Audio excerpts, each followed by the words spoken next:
I'll read Grant's bio for you all. And Grant, I guess, Sims farms together with his wife, Naomi, and his parents, Ken and Wendy Sims. It's located, or the property is located in Pine Grove, which is northern Victoria. It's a farm area of 4,100 hectares, includes 110 hectares under flood irrigation. They receive about 430 millimetres, depending on the year, of course, and that varies greatly. Red and black brown clays and a pH of 6.5 to 7. I guess peeling away the layers of the strategy, the sixth generation farmers say its core aim is to build soil organic carbon, which he sees as the currency of healthy soil, and the key to a more robust cropping operation that runs on fewer inputs. Grant says the main catalyst for the program was the yield gains that stem from Ken's introduction of no-till farming practices to the farm in the 1980s. Better soil, health and moisture retention through no-till farming led me to consider what else we could do to improve the biology of our soils and optimise its functionality and workings, says Grant, who is also Vice President of the Victorian No-Till Farmers Association and President of the Lockington Farming for Sustainable Soils Group. With the mindset of doing what is best for the soil, the Sims family transitioned from using synthetic granular fertilisers, such as urea, to liquid fertilisers in 2008. Grant says soil testing shows the shift to a liquid organics fertiliser program has in part contributed to a lift in the pH range of their sodic country from 5.5 to 6, from 6.5 to 7 without applying lime. To complement these soil health sensitive measures, the family has also implemented extensive companion and ground cover cropping programs that aim to minimise soil moisture losses, boost soil organic carbon, stimulate soil biology, reduce pests and disease pressures and provide a cost-effective nutrient supply. These diverse objectives are matched by a diversity of crops. In 2016, for example, the Sims planted ground cover crops containing a mix of 12 different species on 200 hectares, 5 companion crops on 600 hectares and 3 mainstay crops, wheat, barley and milling oats on 3,300 hectares. Please welcome Grant.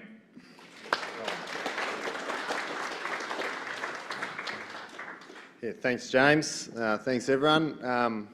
Just like to acknowledge or thank the traditional custodians for welcoming us here today, and Phil and everyone at the CMA for inviting me to speak and share our story on our soils. I reckon it's great, the CMAs, those networks like that, Soils for Life and Vic No-Till, and those groups that can bring farmers together to share their stories and learn from sharing each other.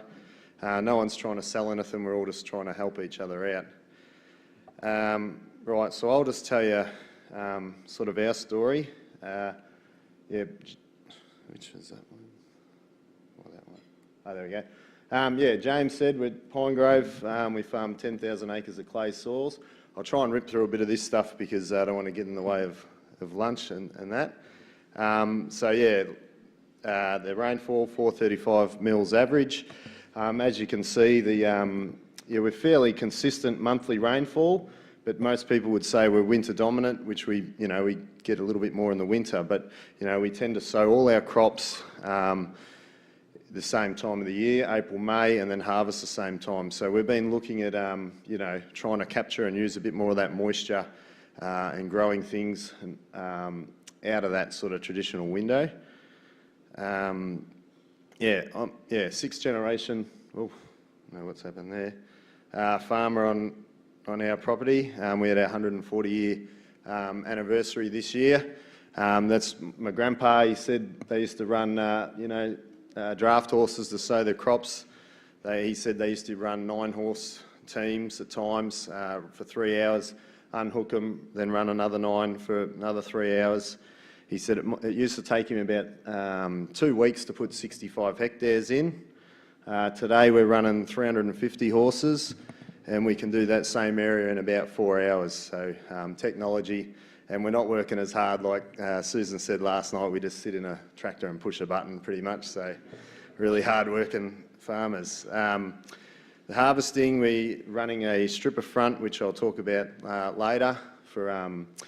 It helps with our efficiencies. We can go in, say, a 5-tonne wheat crop and be pulling off, between 65 and 70 tonne an hour with the stripper front. When we go back to the knife front, we're back to about 35 tonne an hour. So that front, greater capacity and we also have a 20% fuel reduction with less wear and tear. We're not putting all that residue through. They used to run a 4 horsepower header back then, and no air conditioning either. So today we're going to talk about the soil health. That's what we focus on a lot. I don't know what's happening with the slides here, but that's what we like to see: good soil aggregation, worms, life in the soil. Like James said, I was very lucky to come on the farm and start working back there. That's my dad and his brother and my grandpa and me when I was little. They started off no-tilling in the 80s. Dad cut up some grader blades and 1/2-inch bits of steel, welded them to chisel plough to go in direct drilling into pastures. Did an experiment and found that without cultivating the ground, they grew a 2.5-tonne crop straight up. So they thought, let's look into this, and then they started getting, the knife points and going into that. So, I was very lucky. They paved the way in some of their innovation and things with the way they were farming. They're very good with the liming and gypsum and getting the nutrition in. So the chemistry and the physical side of the structure of the soil we're working on, but I came home and started asking questions. I'm always asking lots of questions and research and things, and the 3 parts that make up the soil: the physical and the chemical and the biological, and I sort of wanted to know more about that side. So 2000 and I don't know why is that doing that with the... Anyway, 2008 we decided we'll go away from the granular synthetic fertiliser. So we pulled off the tank. So since then, 10 years now, we haven't used any MAP. We've gone away from urea. We stopped using seed dressings, fungicides, insecticides, and focused on rotations and diversity. Now, I always sort of stress that, I'm going to share today like some of the good things we've seen that have improved the soil and soil health, and some of the things that are detrimental. But I'm not here to tell anyone what they're doing is right or wrong. That's for you to decide. Because at the end of the day, it's your soil. So if you have to do something, whether it's an input or an operation to get a crop, you got to do it. But you've got to ask yourself: is that decision you're making treating a symptom that's going to be back again next year to be treated? So we're just on that treadmill, or are we fixing a problem?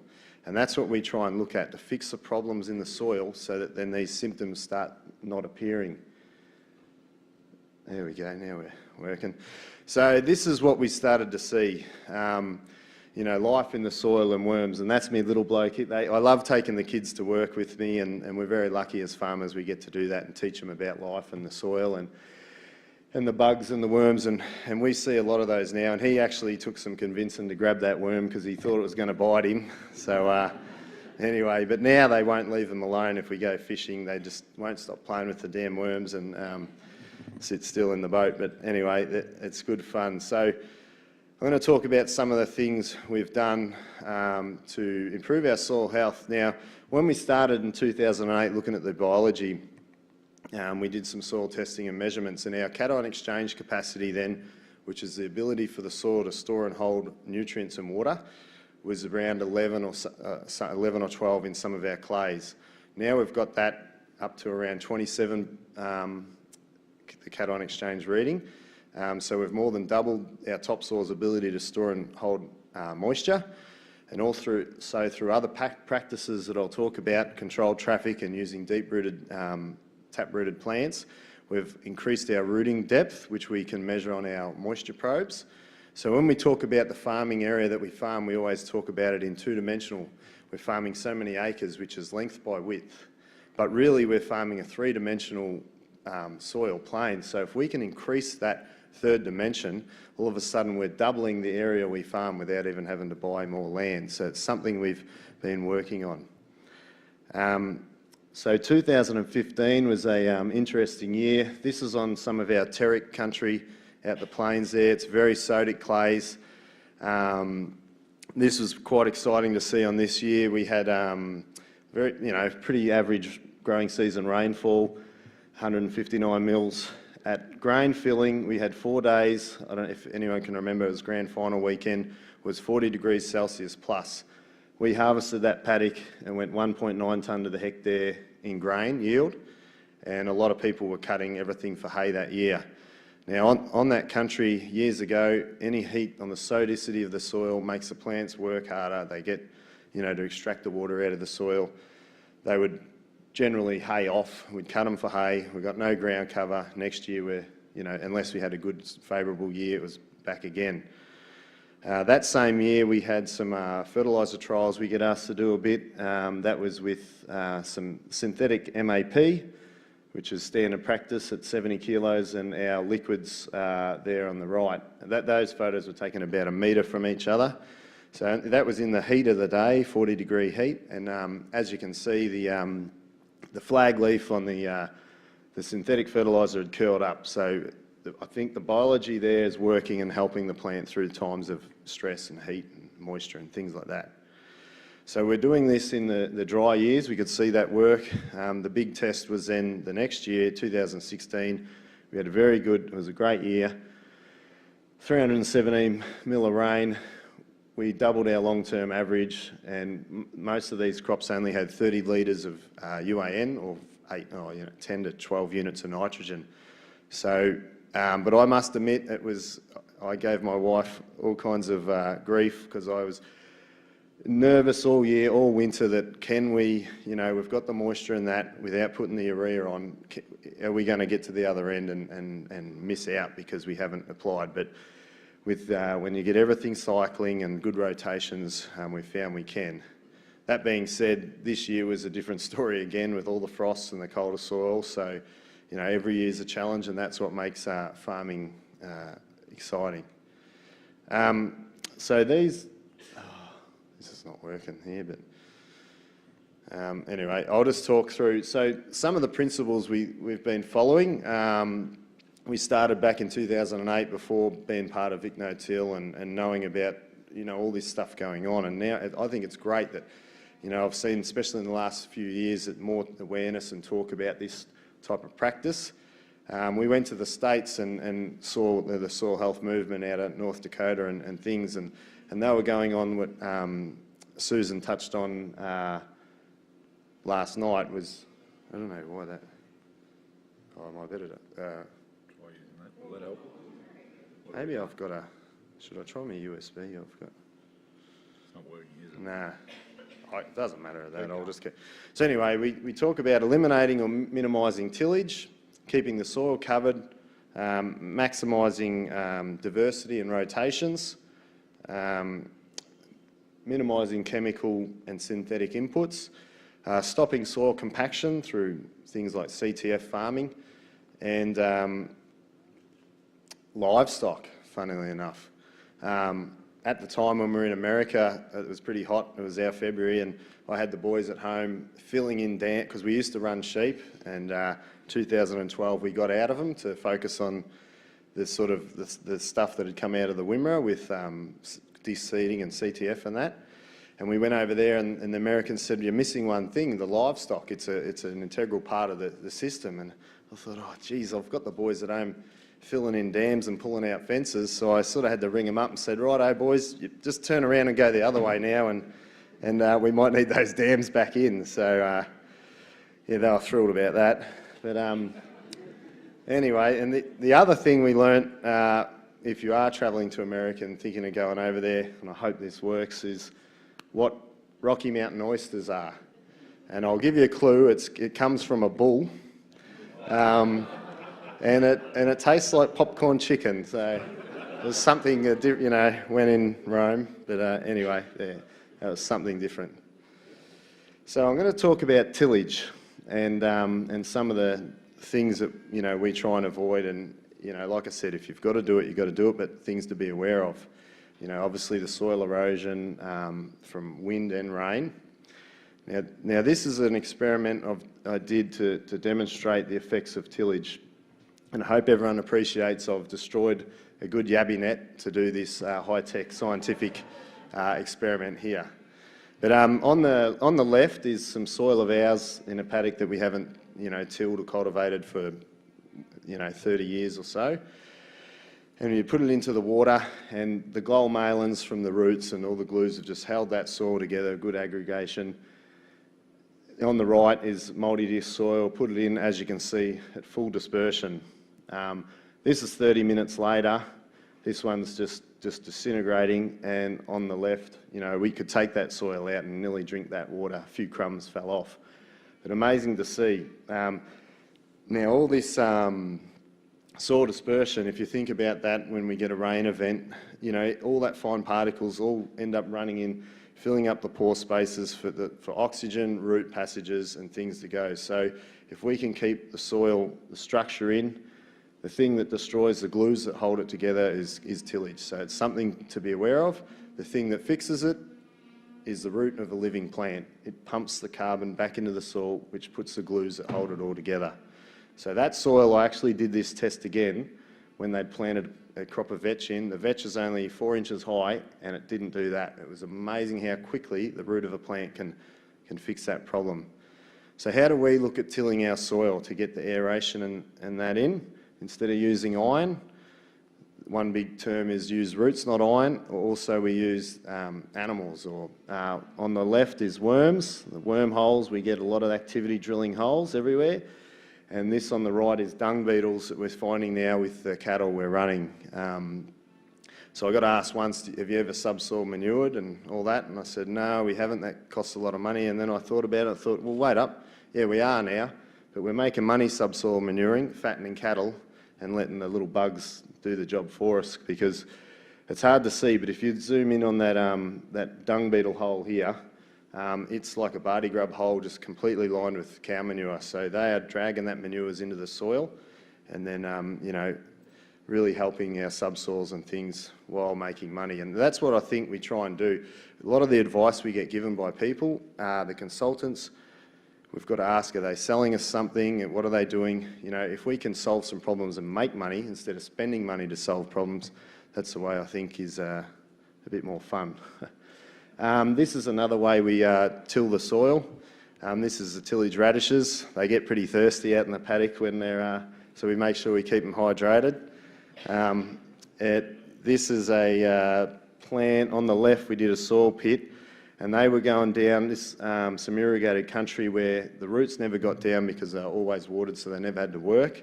So we make them work, and that root went down about 1.5 metres to the bottom of the soil pit, and it was about 10 or 12 weeks old, that plant. So incredible, the growth. The other thing these radishes can do is accumulate nutrients. So this is out of America. They've got some great research and work out of there. This is phosphorus concentration. I saw one with nitrogen and sulphur that had leached through different levels through the soil profile. They plant the radishes, test it again. It's all up in the topsoil in that tuber. These are some of the holes that are left behind when the carcass. So, we don't have trouble infiltrating water when we get these radish plants. So, we've sort of thought about, you can deep rip, your ripping gets down 20, 30 centimetres. These plants can go a longer way. They cost a seed. You can graze them. You can make money while you're tilling your soil and you're using a plant rather than destroying soil structure. The other thing with big changes we saw is when we switched to a disc, so zero till versus a knife point. The disc, so many advantages. We can sow through anything pretty much. It's incredible. Green, this is unbelievably easy to sow through because these green plants are anchored, so they just stay there. You sow right through. We can get through huge amounts of stubble and residue, which protect and armour the soil. And this is what we like to see. I'm sorry about, I don't know what's going on with the slides overlapping like this, but yeah, so these are sunflowers into a cover crop, cereal rye. We get great protection and cover on the soil for moisture loss, weed suppression, cover, and either by stubble, residue or living plants. We were talking last night about the importance of that with moisture, but the temperature's a massive one. We did some tests, part of Vic-No-Till, on bare soils, stripper stubbles, cover crops with thermometer temperature probes. And on a 43 degrees Celsius day at 4 o'clock in the afternoon, the bare soil was 55 degrees Celsius. So if you think about going to the footy or the school to get a pie, they must cook them to 55 degrees Celsius and above to kill any bacteria and germs and things in the pies. So we've got to think what our soil is happening to that when it hits that temperature. Onto the stripper stubble, on that day we were 38 degrees Celsius, and under the cover crops we were back to about 32 degrees Celsius. So, 20 degrees or so difference just from having cover and residue. And, I think as a skill, as a farmer, we've got to make sure we're using our observation skills, whether it's on the farm. And I just noticed the other day, thinking about all this, we've got kids. If you've got kids, we've got a trampoline on the back lawn. Go to mow the lawn, every time we move the trampoline, the lawn is about a foot higher underneath that trampoline in the summer. And that's because the shading and keeping the heat off that soil. We get, so we've got to think about that out in the paddock. I don't know if this is going to work here. I don't know if that... I've got a video of that. No, I don't know how that... Anyway, I was going to show that. That's the stripper front. Now, these things are amazing, and you've got to see them to believe what they can do, but that was 2016. We had some barley on some share farm ground that lodged over. It was flat on the ground. Most people harvesting were doing about 3 k's an hour, and because they had to pick everything up, put it through the machine. We were going through it about 8.5 k's on the video, and it was doing 6 tonne to the hectare, and we were just flying up and back, and it was just like combing your hair, just plucking the heads out. And you get out, check losses, just incredible. So just another tool that we use to build soil, and that's what we're left with after the stripper front. It'll pluck if everything's set up right, you just got the backbone there on the wheat stem, just plucks the grain off. It's all threshed out when it comes in the machine. So we just get it through the header as fast as we can, and we can really get some great efficiencies. The other thing with the stubble cover, this is a paddock that we took on share farming a few years ago, and they'd the prior year they'd pulled the spinners off the back of the header to press the straw. I know if it's a bit hard to see, I don't know if he's got a pointer, yep. They're the chaff lines from the straw baling. I went out in that paddock because it was wavy. Then those heads there are grown on the chaff lines, and in there, that's the heads, they're all stuck in the boot, didn't emerge. We harvested that paddock, it went F3 because of screenings and didn't fill the grain. Our paddock next door with full stubble cover, all our heads look like this in the dry finish, and we made a good quality grain just by keeping that moisture in the soil temperature cooler. We find our crops stay greener another week or 2 longer, especially under the stripper stubble.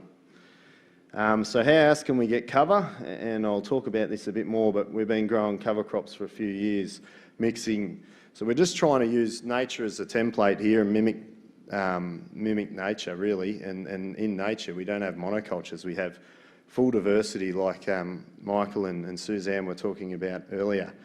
So each plant does a different role extracting nutrients. We're using like buckwheat and lupins, they excrete an acid to the soil that'll unlock phosphorus and make it available.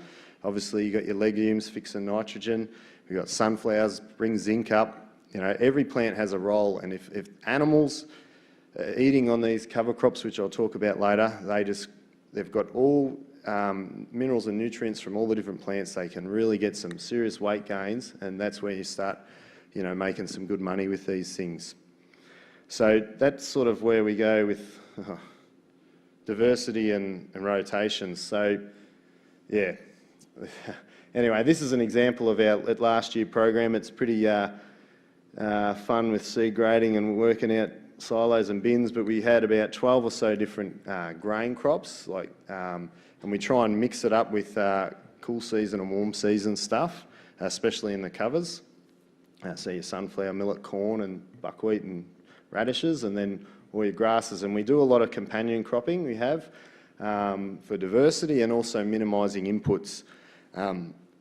So I'll talk a bit about the companions, and there's, you're limited by imagination here, because like these are some wheat where we might use radishes and sunflowers in to get the taproot in to help get soil structure right. Some of these things we can sow in the autumn, like corn, millet, buckwheat. You don't even have to spray them out, they'll frost out, but even in those 4 to 6 weeks, they've got such a powerful root system, those C4 plants, and an extra carbon molecule that they'll put in over the winter grasses, so they can really feed the soil. And we don't have to spend a lot of money doing it. Like, we can get second generation corn, $300 a tonne, 30 cents a kilo. So I was talking last night, we can then put that in 5 or 10 kilos, so you're about, $3 a hectare, whatever. Sunflowers at $1 a kilo. We can scratch them in, and even after our winter crops are harvested, you don't need much rain to get them going, and they just go down and find moisture that our winter crops can't find and access. It's really incredible. The second generation seed can grow pretty funny, lots of heads and that, but it doesn't matter for the soil, it's still doing a job. And it's also pretty handy when you come home and you've got a nice little row of flowers there for the wife. The things to be aware of, like sunflowers are pretty tough. That's in the middle of July and he's still growing, so they won't always frost out, but you just got to be smart, knocking a broadleaf out of a grass crop, quite cheap. We can fix nitrogen with a legume, take it out or go through to harvest. And this is some of the things, these are beans and wheat. So we're using the beans to fix nitrogen in there, got massive root growth. Now, I do a lot of research and I'm lucky enough in what we're doing to have contact with some good scientists and farmers from around that are doing a lot of this stuff. And I'm told that when these legumes are planted next to a scavenger, like these are field peas and tillage radish, and these field peas are only 3 inches high. I should have had the top of the plant in, but the nodulation they're forming, if you plant these plants in a dairy pasture and there's high nitrates, so they won't accumulate much nitrogen, there's heaps of it there, but if you plant them, or in a monoculture, but if you plant them next to a scavenger, like wheat's a scavenger, ryegrass a scavenger, radishes, canola, brassicas are scavengers, they will make these legumes fix up to twice the amount of nitrogen. And they also, like, we talk about nitrogen. Everyone, what's the most limiting element in your soil? And most people say nitrogen. Well, nitrogen's very mobile, leaches, volatiles, it's at 78% of the atmosphere. But really carbon is now what we've talked about, the limiting factor in our soil. And if we get that carbon cycling, then the nitrogen cycle works, everything starts to work. And who would have thought carbon we can get for free from the sun, through the leaf of a living plant, pumped into the soil by its roots. And if you want to prime that pump, we've found introducing livestock really primes that carbon flow and the pump of carbon. So we're using these legumes to fix nitrogen. Now, they will share that nitrogen through to fungal associations of the roots to the other plants. This is canola and faba beans together. But you've got to be aware that tillage destroys the fungi. High synthetic pea and things like that destroy these mycorrhizal fungi that is an extension of the roots that help transport these nutrients in and out of these plants. So you can do all these things, but if we're doing some of the bad things to the soil, you can't progress. You'll just always keep staying where you are. So we've got to some point wean ourselves off these sides, the fungicides, insecticides, and the tillage. This is the beans and canola that year. We grew that crop we had 30 litres of UAN up front just because we do, but probably could have got away with 0. No more applications of N through the year, no fungicides, no insecticides, very little inputs. It yielded extremely well. I went into pick pods. What we find, we can all set flowers on these plants, but it's about holding those flowers into pods. On the left was our monoculture beans. They went 4 tonne to the hectare without a fungicide as well. Had set 63 pods per plant.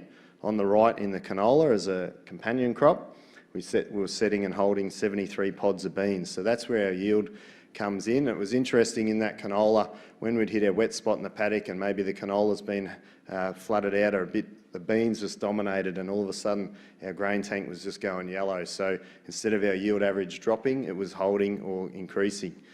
So the yields that year were really good in those companions. These are peas and canola. We've done vetch and canola, lots of different things. We'll take them through to harvest, and as long as the seed size is a different weight and physical size, they're quite easy to pull apart after harvest. We use a machine like this, which we put the grain in up the top there, and then it blows air through, so we can remove a lot of the chaff with the fans. And then we have the round hole screens that we've found we need to use. That'll take the canola out. Then the wheat screens at the back there can take the cracked peas and things like that out, and then the beans or peas can go over the back, so we can separate them. And I'm told that people are now using these machines they can pull apart beans, canola and oats in one pass. So, you know, we can do these things. Oats are great to have in as companions because we just had Jill Clapperton this week, and she told me oats secrete a water-soluble compound that inhibits the growth of certain fungal diseases in our legumes and pulses and that. So, you know, instead of trying to use a fungicide to fix that problem, there's a plant that'll do it. So it's understanding, and that's the way nature has worked for a long time. So as Gabe Brown says, are we treating symptoms or solving problems? With the fungi in the soil, like I said, the mycorrhizal extension of the roots, and we've got the saprophytic fungi that helps break up and cycle those residues in. We have some NVT trials on our property every year for wheat trials. We find that we can see where that trial plot was for the next 2 years after the trial, because they've done what they say best practice seed dressings, 2 or 3 fungicides through the year. The stubble just sits there and will not break down because they've effectively killed all the fungi and things to do that, and high inputs. Also the insects. This is Jonathan Lundgren. He's an entomologist. Who's that bloke there? Darren in the crowd. Yeah, from South Dakota Research Farm. He came over a few years ago with a conference we had. We set insect traps in a cover crop and also in one of our grain or companion crops. Overnight we caught 40 different species of insects and not one predator in the trap. So we had beetles, we have ants, centipedes, all kinds of stuff. And so, you know, you see the odd aphid, but we need the pests there because, you know, what's going to feed the spiders and that. So it's all part of a cycle. And I think it's important to know the thresholds. Like, people see an aphid, they're out spraying, but, you know, when we do this, you knock out all the beneficials, everything. And the first thing to come back is the pest. And that's why they're called a pest, because their ability to reproduce rapidly. So we need to build diversity and encourage the habitat. Cultivation destroys their home. Get the diversity in. Jonathan told me also that in the human population, most of our infections and diseases we get are bacterial based, but in the insect population they're fungal based.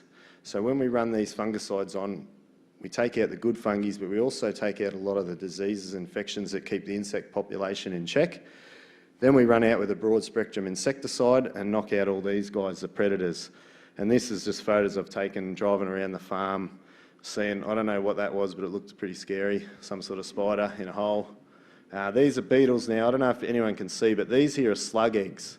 So we haven't got slugs, but if these things go and eat the egg before it turns into a slug, we'll solve the problem. So we've got to have these guys in. Protozoa will also, which are sort of little microorganisms, they'll inject those slug eggs and extract amino acids out of them. So, but the protozoa is easily killed with seed dressings and fungicides. So we've got to be mindful of what we do. And then this is a wireworm getting savagely ripped apart by a pack of wild ants there. So it's exciting to see, and it's the first thing I look at when I go into paddock. Pull back the residue, you see ants, but do we see life? And that's what we're trying to do.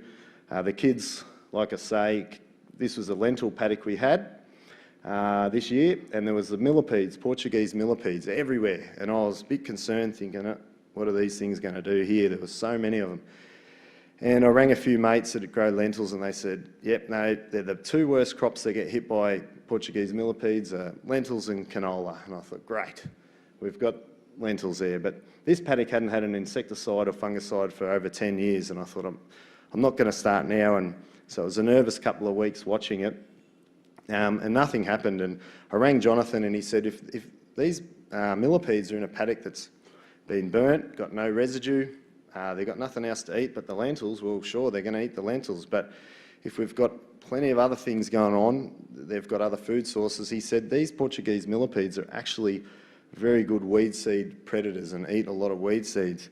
And I said to him, well, then, yeah, that'd be good if they had an appetite for ryegrass, but there's still plenty of that around in there. But yeah, it was good to see that they didn't do any damage in the lentils. This is a paddock of faba beans we had.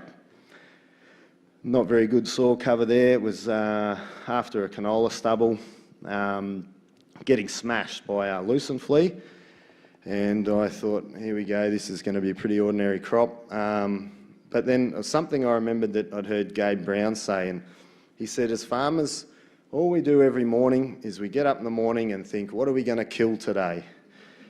We're either killing an insect, we're killing a weed, we're killing a disease. So he said, how about we change that mindset and stop trying to kill things and let's encourage things to grow and see if we can change the way we think about things. So I started thinking as the insects as a symptom. So something's out of balance. Diversity, Dwayne Beck says most things as symptoms are due to a lack of diversity. But I know these soils are low in calcium and that the clay soils always benefit from that. So we sprayed liquid calcium, Cal-X, on these plants and Cropshaw, which is a sort of an organic biostimulant to encourage the health of the plant. And that crop turned to there. The little bloke in the paddock while we're spraying, because it's all good stuff, it's not harmful chemicals. And these beans, yeah, went on to go 4 tonne to the hectare, no disease, didn't use a fungicide or an insecticide. So we just, and that's the same spot where those insects were smashing it earlier. So we've got to encourage things to grow. We also do the controlled traffic, the CTF farming, which we run on a 3-to-1 system. So our disc seeder is 12 metres or 40 foot and our header front is the same, so they match up, and our wheel centres are on 3 metres. So everything runs up and down these tram lines, and with that truck's on the road, by the way, not burning up the paddock. So we can confine our wheel traffic to 11% of our paddock, and the rest doesn't ever get a wheel or driven on. And we've found through that, and using deep-rooted plants like canolas and radishes and things, the infiltration we've done with the departments on our tram lines and off the soil, off the tram lines, are incredible and blew me away. We've done soil pits, tapped in the rings and put the paint water in and all that, and found that, over 3 or 4 days we can infiltrate, 5 to 6 times more water off the tram line than on. So it's about, like we've said, getting that water and getting it in the soil. So compaction is one thing that inhibits that, and bare soils as well. And we need plants, and these are some other things that we use also. With the GPS, we can inter-row sow and all that sort of stuff, which helps with efficiencies. So yeah. It brings me on to the livestock, which now I'm real excited about, and my cousin and everyone can't believe you got rid of sheep and now you got cattle, and you're banging on about controlled traffic and all that all those years ago. But these things are just amazing what we can do with these animals and using them as a tool to fix the soil if we manage them properly. This is what we were doing, growing covers and spreading chicken manure on some of the irrigation prior to a grain crop. And here we're spending $50 a hectare to spread manure out. And then I thought, hang on a minute, we had a neighbour over the road that had cattle, beef cattle, and not much feed. We've got all this. How about we get him to run his cattle on our place, spread the manure for us, and now we're making $50 a hectare to spread the manure instead of spending it. And when we did it that summer as a bit of a trial, I went out there with a shovel and following the cattle around. You dig in the soil and find, a handful of worms there, and go to where the cow manures were, and it blew me away. I think I nearly lost my voice ringing my wife, so excited we saw that many worms under the cow manures, and she was like, you're talking about worms here? Like, she thought I was a bit weird that I was so excited, but it really is amazing what these animals can do, and if we manage them properly. Now, the first thing I get asked of all croppers is compaction, I don't have fencing and all this sort of stuff, but compaction is another symptom of density and time. So if we let the cattle on the paddock and let them walk around and set stock them, then they will compact the soil. But if we can mob them up, just like Alan Savoury has done a lot of work out of modelling off the African animals, and out of North Dakota with the bison herds. They were moved around by predators. We're moving them around now with these poly wires, and if we mob them up like we've built this thing that we put on the four-wheeler, the poly wire hooks on there, we hook it to the fence, you just drive off, it runs out. We use these ring top posts with no pigtails so they don't tangle. Pop them in, you don't even hop off the motorbike, and we can put a 500 metre fence up in about 10 minutes. This particular paddock here with the covers last year, to get it to work properly in the cells, we actually I ran a single wire with steel posts, and for you ranks, I actually did it, so I do some work at some times on the farm. But yeah, it took about 3 hours to put that fence up, and then we run the poly wire off that. Now, we were running 125 head of cattle on 2 to 3 hectares for about 2 to 3 days, and moving them every day, but also moving the water and the hay feeder with them, because that's where most of the traffic comes in around that. And if we keep that moving, even on a heavy rain event, with all that strip of straw and all that integration of the different species of roots, it helps sort of cushion and hold that soil structure together. And we just didn't find, very little compaction or effect. If it rained, we'd move them every day just to keep them moving. But, the minute they found a bit of bare soil, they just can destroy it very quickly. So you've got to be aware, and even like looking at turnout places where we can then run the cattle off if it's going to be wet onto some native vegetation under trees and that. And actually with that one, I'll just make a comment. They can be on these covers, and they can, the weight gains we get, we're now measuring them we've got scales and that under the crush. But if we mob them up, if you set them into these covers, and they'll just walk around and choose all the best stuff, but if we bunch them up, they get in there and it's that competitive grazing where they see their mate and they just go bang and they just start chewing at everything. And I say to people, well, I know myself, if I get up in the morning and have a bit of toast and peanut butter, I sort of, I have a piece of that and that. But if I go to a nice hotel in the city and they've got a buffet out and they've got yogurt and muesli, and I'm eating a bit of everything. And this is what the cattle do on these covers. They have a smorgasbord every day, and they're healthy, the weight gain's incredible. They're actually just a big fermenting composting machine too, so we can do all these composts and things, but the gut of that animal, passing them through into spreading that biology around. The other thing I notice when they do go off into the native vegetation, it'll clean them up like that.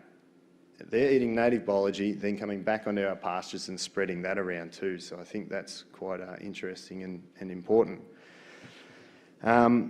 This is another thing I'll show you. So this is up on the Terex on our sodic clays. This is this year. And we had a challenging year. This is canola and beans. And we sowed it, got extremely wet, then went extremely dry and cold. This paddock, as a crop, had everything thrown at it, nutrients and everything, very disappointing.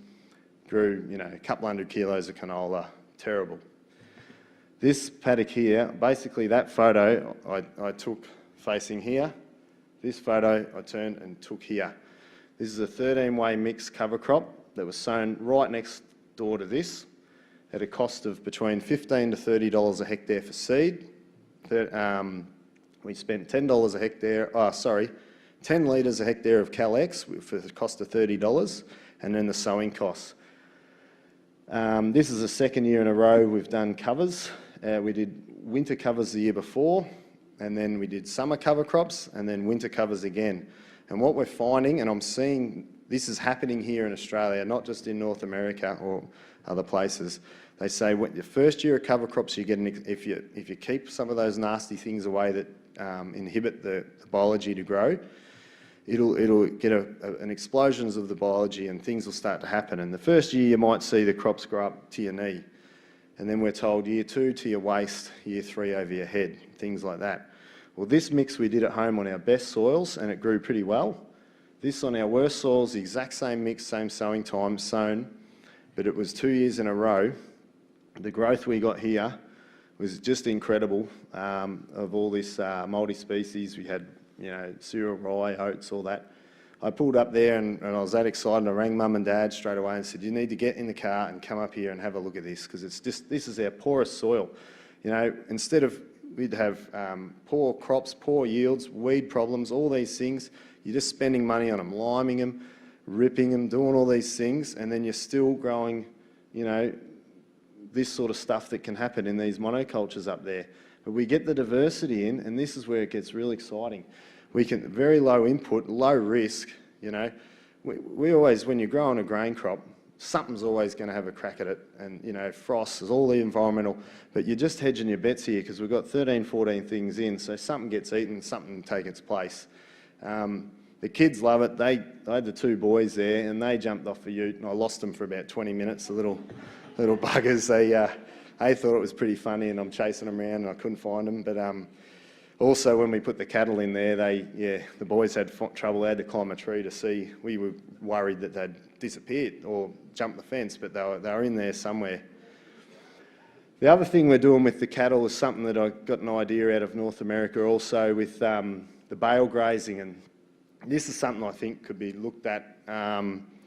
So over there they do this in the snow when the soils are dormant. I think we can do it on our stubbles when our soils are somewhat dormant.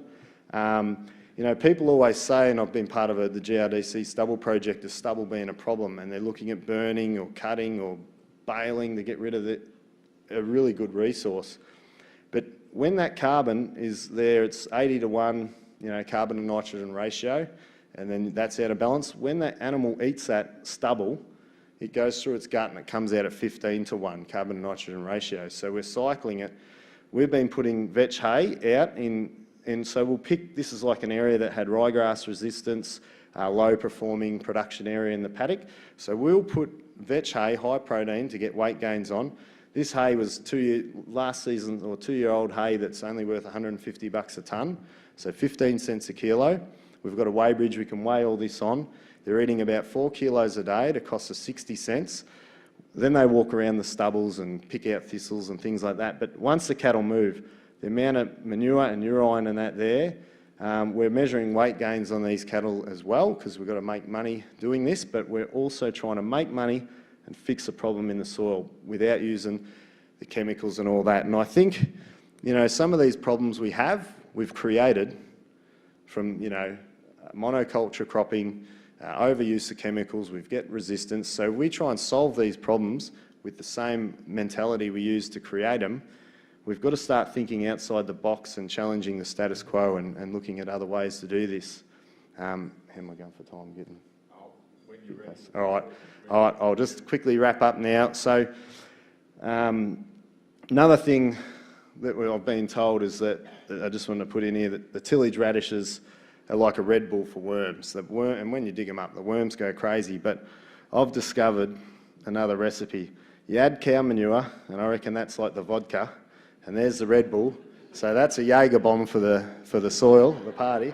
And now we've got a real party going on. So the worms that explode under those radishes and manures are incredible. We get these huge, big, deep diving worms that pull the topsoil in. And these are some of these crops, just the worm castings, which I could go on all day about worms because I love worms. They're incredible. So, I'd just like to say that I think to change the status quo and get out of what we're doing, we have to sometimes get out of our comfort zone. And to do that, we can't be afraid of making mistakes. And we've got to we always measure ourselves whether that worked or it failed. Or I think we've got to look at these things as not failures, they're just opportunities to learn. And if we don't make these mistakes and have these learning experiences, we just stay doing the same thing. So I encourage everyone to just set aside a little trial paddock or whatever and play around with these things. They're lots of fun. Kids love it, and yeah, hopefully we can be back here all sharing your stories again.